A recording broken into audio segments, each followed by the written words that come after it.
Good morning. My name is Specialist Cooper. Today I'd like to welcome you to my brief on diversity in the United States Army. First off, before I begin, I would like to thank my small group leader, Staff Sergeant Hari, for attending my brief. I'd also like it to be known that the classification of my brief is unclassified. The purpose of this brief is to explain diversity so that each soldier's views and perspectives can come together to form one United States Army. Many different cultures, such as Asian Americans, African Americans, Hispanic Americans, and even Native Americans, all come together along with the groups of European settlers that settled and created the United States to form one United States Army. First off, I will define diversity for you.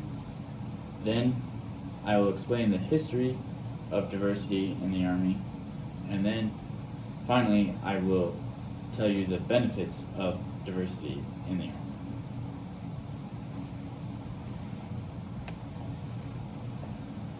Moving on to the definition of diversity.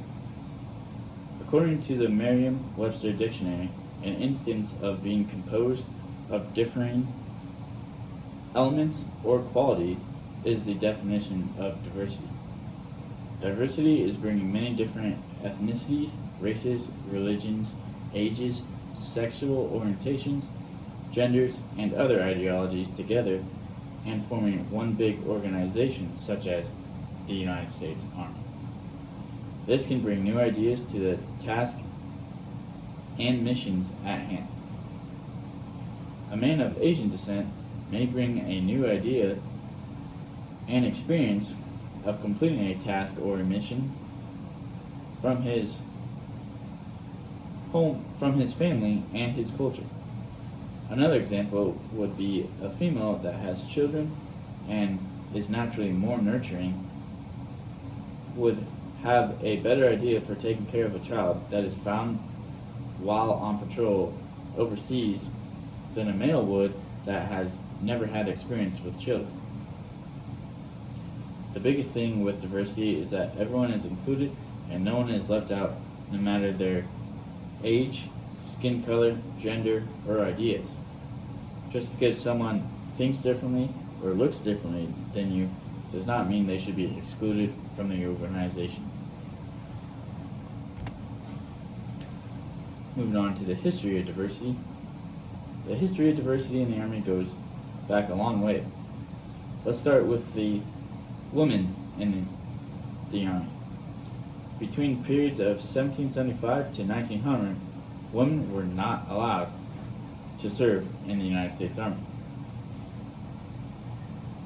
In 1901, the Army Nurse Corps was found to improve the standards and health of soldiers, and so that the United States Army had nurses to use on standby in case soldiers were injured in battle. The War Department refused to let women enlist during World War I. Instead, they were hired on as civilian contractors as nurses and telephone operators. In order to lighten the load, 52,000 women were serving at the end of World War II. And from there on out, women have been able to serve in some way in every conflict since. Moving on to African, Asian, and Hispanic Americans have also played a part in history of diversity in the Army. African Americans were segregated into different racially integrated units during the American Revolutionary War. According to the U.S. Army Center of History, this was because the insufficient number of white male soldiers. So the American Revolutionary and settlers needed more soldiers to fight off the British and for us to gain their independence.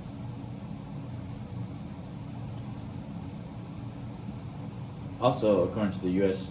Army Center of History in July of 1862, Congress authorized the Army to recruit African American soldiers.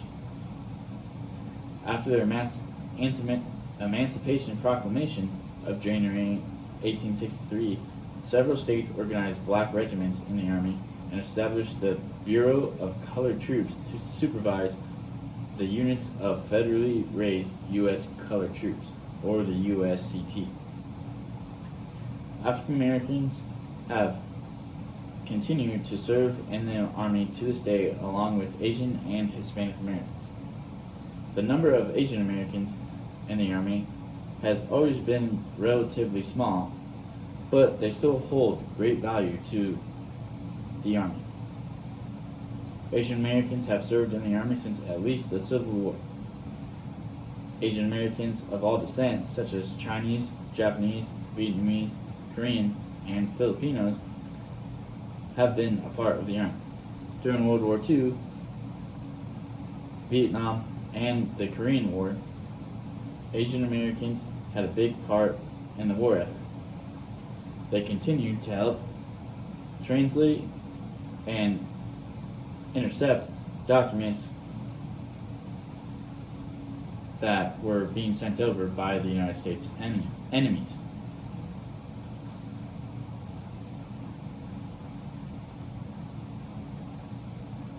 Asian Americans continue to be a big part of the Army, just like Hispanic Americans. It is not until the United States acquired territories in the southwest corner, such as Florida and Georgia, after the Mexican-American War, that the U.S. Army had access to significant numbers of Hispanic recruits. In World War II, about 500,000 Hispanic Americans, mostly of Mexican descent, helped with the war effort. Over time, Hispanics have risen to the top ranks in the United States Army and have contributed a major part to all modern war efforts due to the increasing amount of Hispanics that continue to join the Army.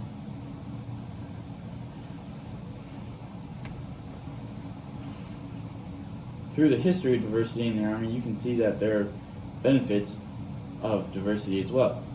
According to an article by the Secretary of the Army, Eric Fanning, over the years of scientific and organizational research clearly demonstrates that cognitively diverse teams are better at solving complex problems when compared to more homogeneous teams.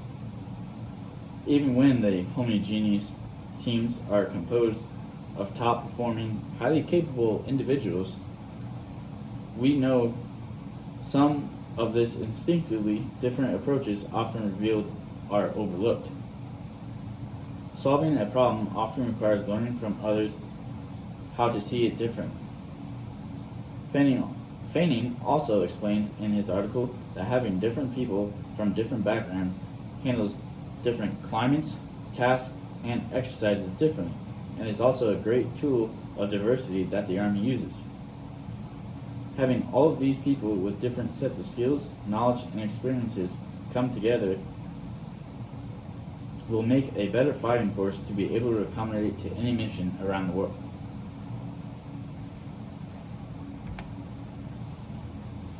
In summary, diversity is very important to the Army so that this organization stays ready and is ready to fight.